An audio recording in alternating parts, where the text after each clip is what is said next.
welcome to GitHub. In this video we will see about two hinged arch. Okay, तो चलिए हम देख लेते हैं कि टू हिंज्ड आर्च क्या होता है।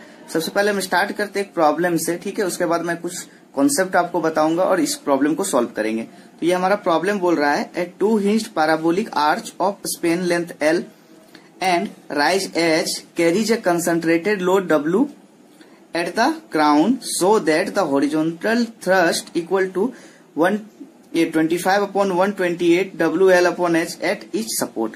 ओके, इसने क्या बोला हुआ है इस क्वेश्चन में कि ये हमारा क्या है, एक मेरा टू हिंज्ड आर्च है। हमारा इस पोजीशन पे बीचों बीच पे लग रहा है कितना मेरा W लोड लग रहा है, कहाँ पे, क्राउन पे, है ना। और इसकी जो लेंथ है, जो आर्च की लेंथ है, स्पेन लेंथ, वो L है। ओके, और ये जो क्राउन हाइट कितना है, H। तो इसमें आप देख सकते हैं इस लोड के कारण यहाँ पे दो तरीके का हमारा रिएक्शन फोर्स लगेगा, है ना। अगर सपोज मैं इसका नाम मैं A दे रहा हूं, ये हो गया मेरा B एंड ये इसको हम दे देते इस पॉइंट को C। ओके, तो सपोज यहाँ पे कितना लोड लग रहा है, जो रिएक्शन आएगी वो कितनी आएगी, RA। यहाँ पे कितनी रिएक्शन आएगी, RB। ओके, अब देखिए ये जो क्या करेगा, जो W लोड है इस बीम को, सॉरी ये आर्च को क्या करेगा, इस तरीके से ये फैलना चाहेगी आर्च, ठीक है। तो इस चीज को अवॉइड करने के लिए इस पे एक हॉरिजॉन्टल थ्रस्ट लग जाता है HB एंड एक हॉरिजॉन्टल थ्रस्ट यहाँ पे और लग जाएगा जिसकी वैल्यू होगी HA। ओके, तो हमारा इस क्वेश्चन में बोला है कि ये जो HB और HA का क्या वैल्यू आएगा, इस चीज को हमको फाइंड आउट करना है और उसकी जो वैल्यू आएगी उसको हमको प्रूव करना है कि इसकी जो वैल्यू आएगी वो आएगी 25/128 WL upon H। ओके, तो चलिए इस क्वेश्चन को सॉल्व करने से पहले हम एक थोड़ा सा कॉन्सेप्ट देख लेते हैं कि हमारा टू हिंज आर्च क्या होता है और इसमें किस तरीके से हम सॉल्व करेंगे आगे। ओके, तो ये हमारा एक टू हिंज आर्च है, ठीक है। इसको हम टू हिंज आर्च इसलिए बोलेंगे क्योंकि इसमें देखिए टू हमारे हिंज है, ठीक है। ये जो इसका जो सबसे हाईएस्ट पॉइंट होता है, पीक पॉइंट, इसको हम बोलते हैं क्राउन, है ना। इसको हम बोलते हैं क्राउन। और ये जो होती है इसकी जो डिटर्मिनेसी होती है वो होती है 1। Okay, indeterminacy. ये जो हमारा टू हिंज आर्च है ये मेरा एक इनडिटर्मिनेट स्ट्रक्चर होता है, इनडिटर्मिनेट स्ट्रक्चर। ओके, और इसकी डिटर्मिनेसी कितनी होती है, इनडिटर्मिनेसी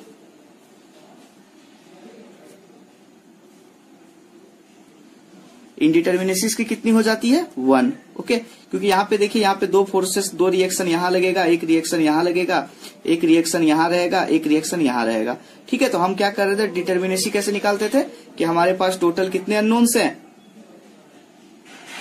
अननोन्स माइनस नोन्स, है ना। तो अननोन हमारे यहाँ पे कितना, एक रिएक्शन, दो रिएक्शन, तीन रिएक्शन, चार रिएक्शन। तो हमारा अननोन हो गया 4 एंड हमारे पास इक्विलिब्रियम इक्वेशन कितना होता है, summation of Fx equal to 0, summation of Fy equal to 0 and summation of Mz equal to 0। हमारे पास तीन नॉन रिएक्शन है तो -3 इक्वेशन। तो इसमें से कितना आ जाएगा, इनडिटर्मिनेसी 1। ओके, तो आपको समझ में आ गया कि ये जो टू हिंज आर्च होता है ये हमारा एक होता है इनडिटर्मिनेट स्ट्रक्चर होता है, ठीक है। अब चलिए हम बात कर लेते हैं इसका किसी, अगर हम एक सेक्शन को काटे यहाँ पे x पोजीशन पे, x अगर ये मेरा कोई सेक्शन है, यहां से अगर इसकी लेंथ है वो अगर x है, तो हमारा इस पॉइंट पे जो हमारा ये जो पॉइंट है यहाँ पे PXY, यहाँ पे कितनी मोमेंट की वैल्यू होगी, ठीक है। यहाँ पे जो मोमेंट की वैल्यू होगी जिसको मैं m से रिप्रेजेंट कर रहा हूं, m equal to m dash minus h into y। इसकी अगर हाइट मेरी y है तो इसका जो हमारा रिएक्शन आ जाएगा mx equal to m minus hy। Okay, तो आप यहाँ पे देख लीजिए जो m है यहाँ पे, ये m क्या है, ये m है बीम मोमेंट, है ना। ये बीम मोमेंट वैसा मोमेंट होता है जो केवल वर्टिकल फोर्स के कारण ही लगेगा, ठीक है। यानी जो लोडिंग होगा इसमें, इस लोडिंग के कारण जो फोर्स लगेंगे, जो मोमेंट आएंगे, उसको हम बोलेंगे बीम मोमेंट। ओके, तो देखिए हमारा सबसे यहाँ पे हम तो क्या करेंगे, जो हॉरिजॉन्टल, ये वर्टिकल जो रिएक्शन है उसको हम निकाल लेंगे किसके, इक्विलिब्रियम इक्वेशन से। बट अगर हमको बोला जाए थ्रस्ट के लिए, एक हमारे पास फॉर्मूला है H equal to integration my dx upon integration y square dx। Okay, इस फॉर्मूले को हम हेल्प से हम क्या करेंगे, हॉरिजॉन्टल थ्रस्ट की जो वैल्यू है वो हम वैल्यू को फाइंड आउट करेंगे। ओके, तो चलिए हम चलते हैं अपने प्रॉब्लम की ओर। ठीक है, आपको यहाँ से हमको HA एंड HB की वैल्यू फाइंड आउट करनी है। ठीक है, तो ये आप देख सकते हैं कि ये जो HA और HB ये सेम लेवल पे है, इसलिए इसका जो थ्रस्ट होगा वो सेम होगा। यानी हम इस तरीके से लिख सकते हैं, जब सेम लेवल पे है तो HA equal to HB equal to H। Okay, जब सेम लेवल में मेरा रहेगा हिंज, तो हम दोनों में जो थ्रस्ट की फोर्सेस आएगी वो हमारा इक्वल होता है। ठीक है, तो अब मेरा जो नेक्स्ट स्टेप रहने वाला है, पहला स्टेप होगा कि आरए यहां से फाइंड आउट करने के लिए। ठीक है, तो आप आरए कैसे फाइंड आउट करोगे, आप देखो यहाँ पे डब्ल्यू लोड लग रहा है, कहाँ पे लग रहा है, बीचों बीच लग रहा है आर्च पे। तो एक चीज आप देख सकते हैं, यहां से समझिए, ये मेरा कोई बीम है। ठीक है, कोई मेरा सिंपली सपोर्टेड बीम है। यहाँ पे मेरी लगता था कोई बीच पे लग जाता था डब्ल्यू लोड, और यहाँ पे कोई रिएक्शन लग जाती थी आरए, एंड यहाँ पे एक रिएक्शन लग जाता था आरबी। तो इसकी वैल्यू हम कैसे फाइंड आउट करते थे, ये हो गया L/2 इंटू L/2, है ना। तो इसकी वैल्यू हम कैसे फाइंड आउट करते थे, W into L/2 into L, है ना। तो इस तरीके से हम दोनों का रिएक्शन फाइंड आउट कर लेंगे। तो इसकी जो कितनी वैल्यू आई थी, W/2। ओके, तो इसी सेम तरीके से हम आरए एंड आरबी की वैल्यू को फाइंड आउट कर लेंगे, क्योंकि यहाँ पे आप देख सकते हैं ये बीच में लगा है तो बायसिमेट्रिक है ये। तो इसकी जो वैल्यू होगी वो होगी W/2, आरए पोजीशन पे रिएक्शन आ जाएगा, एंड आरबी पे कितना आएगा, W/2। ओके, अब आपका काम हो गया कि आपने इसमें आरए का वैल्यू निकाल लिया और आरबी का वैल्यू। ठीक है, हमारा जो नेक्स्ट स्टेप रहने वाला है, ठीक है, आप चाहो तो आरए एंड आरबी की वैल्यू इक्विलिब्रियम इक्वेशन की हेल्प से भी निकाल सकते हो। ठीक है, आप किसी इस दो पॉइंट में से एक पॉइंट को पकड़ो और उसके अबाउट मोमेंट निकाल दो। ठीक है, मोमेंट निकालने में आपको एक इक्वेशन आएगा, सॉल्व करने के बाद आपको आरए एंड आरबी की वैल्यू मिल जाएगी। ठीक है, इस चीज से बचने के लिए आप सीधा ये ट्रिक अप्लाई करो, सीधा फॉर्मूला वाला, तुरंत आपका जो रिएक्शन है वो तुरंत निकल जाएगा। ठीक है, अब चलिए हम देख लेते हैं कि H का हमको निकालना है हॉरिजॉन्टल थ्रस्ट। तो हॉरिजॉन्टल थ्रस्ट का जो फॉर्मूला था, integration My dx upon integration y square dx। ठीक है, यहाँ पे M क्या है, M है मेरा बीम मोमेंट, है ना। तो हमारा जो नेक्स्ट स्टेप रहेगा कि इस चीज को फाइंड आउट करना यहाँ पे H का, है ना। तो चलिए हम अगर यहाँ पे एक सेक्शन ले लेते हैं, काट लेते हैं ये सेक्शन। ठीक है, 1 सेक्शन ये 1-1 है। ओके, अगर ये हमारा सेक्शन 1-1 है और यहां से यहां इसकी जो लेंथ है,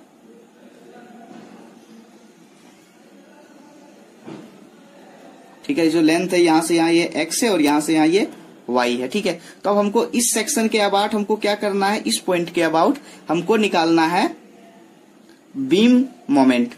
ठीक है ना। तो बीम मोमेंट हमको निकालना है 1-1 के अबाउट। तो आपको याद रखना है कि जब हम बीम मोमेंट की बात करेंगे तो इसमें जो मोमेंट आएंगे वो केवल लोडिंग वाला जो फोर्स होगा उसके कारण आएगा। तो यहाँ पे आरए जो वैल्यू आ रही है वो आ रही है केवल लोडिंग के कारण। ठीक है, तो आप यहाँ पे कंफ्यूज ना करें। तो हमको इस सेक्शन के बाद मोमेंट लेंगे, तो आप देख सकते हैं कि ये जो मोमेंट किधर लग रहा है, क्लॉकवाइज लग रहा है। जो ये क्या करेगा, ऊपर उठा की कोशिश करेगा। ठीक है, क्लॉकवाइज लगा तो हम इसको क्या ले लेंगे, पॉजिटिव ले लेंगे।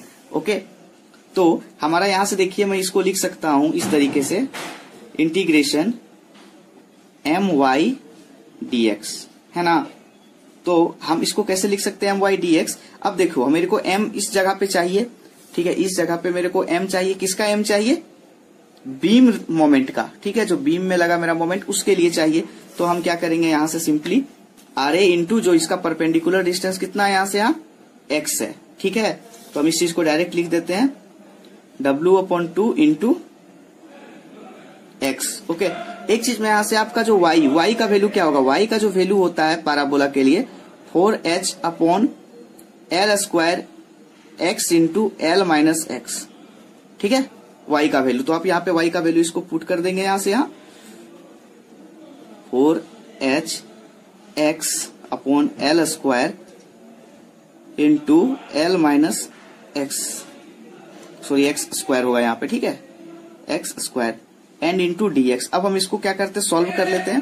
तो आप यहाँ से यहाँ देख सकते हो, मैं यहाँ से a से लेके c की बात कर रहा हूँ। ठीक है, a से लेके c की बात कर रहा हूँ। तो इसका जो लिमिट कितना हो जाएगा इंटीग्रेशन का, 0 to L। फिर मैं एक सेक्शन यहाँ पे, अगर यहाँ से यहाँ कितना हो गया, 0 to L/2। ठीक है, और यहाँ से यहाँ जो सेक्शन है वो भी कितनी है, L/2। तो हम इस इंटीग्रेशन को ऐसे लिख सकते हैं, इंटीग्रेशन है 0 to L/2, ठीक है।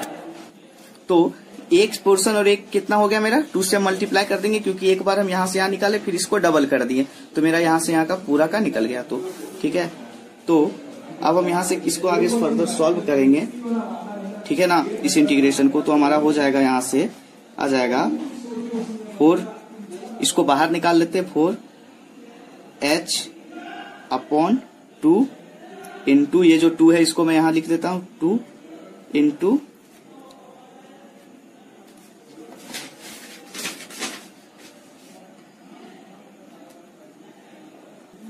ये x क्या होगा, मल्टीप्लाई हो जाएगा, तो आपस में क्या हो जाएगा, LX² minus x³ okay into dx। तो यहां से यहां क्या, यहाँ पे हो जाएगा L² है ना। तो 2 क्या हो गया, यहां से कैंसिल हो गया, ठीक है। तो इसको हम फर्दर आगे हम लिख सकते हैं 4WH/L² into integration 0 to L/2 and integration 0 to L/2 है ना। इस चीज को हम आगे सॉल्व करेंगे, तो यहां से यहाँ जो मेरा वैल्यू आएगा वो आएगा LX² माइनस x³। ओके, इस चीज को हम इंटीग्रेट करेंगे इसका। तो इसको हम फाइनल इंटीग्रेट करने के बाद इसकी जो वैल्यू आएगी, ठीक है, वो कुछ इस तरीका से आ जाएगा 5/48 WH/L²। ठीक है, आप इस चीज को आप इंटीग्रेट कर लेना, ये वैल्यू इतनी आएगी। ओके, अब मेरा जो नेक्स्ट स्टेप रहने वाला है वो यहाँ का रहेगा। अब हमको निकालनी पड़ेगी ये वाली वैल्यू। तो y का वैल्यू दिया गया है, तो यहां से इसको हम निकालते हैं। अब हमको वैल्यू किसका निकालना है, मेरे को वैल्यू निकालना है y² dx का, ठीक है। तो इसके लिए हमको क्या करना पड़ेगा, इंटीग्रेशन करना पड़ेगा इस चीज का। यहां से यहां तक का अगर हम y का वैल्यू निकाल लेते हैं, फिर इसको डबल कर देंगे, तो मेरा पूरा y का वैल्यू मिल जाएगा, ठीक है। तो इसका मैं इंटीग्रेशन कर रहा हूं, y² dx equal to 2 times of integration 0 to L/2 into 4h/L² x into L minus x², इसका पूरा होल स्क्वायर हम कर देते हैं, ठीक है ना, whole square into dx। Okay, तो इसका हम क्या करेंगे, आगे जब सॉल्व करेंगे, ठीक है, इसका इंटीग्रेशन, तो यहां से हम इसको लिख सकते हैं, अगर इसका स्क्वायर करने के बाद 4 4 16 हो जाएगा, h² अपॉन L का पावर 4, ठीक है, इंटू 2 इंटू। तो इसको हम फर्दर इसको आगे सॉल्व करने के बाद, मतलब इक्वेशन को 0 to L/2 इसको होल स्क्वायर में अगर हम ब्रेक कर देंगे, तो इसकी वैल्यू आएगी L² x² minus 2LX³ plus x⁴, इसका ब्रैकेट क्लोज dx, है ना। तो इसका ये हो जाने के बाद अब हम क्या करेंगे, इसका इंटीग्रेट कर देंगे। तो कुछ वैल्यू मेरी यहां ऐसे होगी 32 h² अपॉन L का power 4 into L³ x³ upon 3 minus 2LX4 का बाय 4 प्लस x5 इंटू इसका इंटीग्रेशन 5, और यहां से हम 0 to L/2 यहां पुट कर देंगे सारे वैल्यू को, ठीक है। इस सारे वैल्यू को पुट करने के बाद यहां पे जो मेरा वैल्यू आएगा, ठीक है, वो वैल्यू जो मेरा आ जाएगा 8/15 h² अपॉन L, ये मेरा वैल्यू आ गया यहां से यहां y² dx का। ओके, अब हमको दोनों का वैल्यू मिल गया। अब हमको क्या, दोनों का वैल्यू को कंबाइन करके लिख देंगे my dx and integration y² dx, है ना। तो हम इसका वैल्यू को इस तरीके से लिख देते हैं। इसकी वैल्यू कितनी थी, 5/48 WH/L² अपॉन इसका वैल्यू कितना आ जाएगा, यहां से 8/15 15 h square upon L, L से एल एक कैंसिल हो जाएगा, ठीक है। तो इस चीज को सॉल्व करने के बाद जो मेरा फाइनली आने वाला है जो वैल्यू वो आएगा 25 अपॉन 128 WL अपॉन H, एक H यहां से यहां भी कैंसिल हो जाएगा, ठीक है।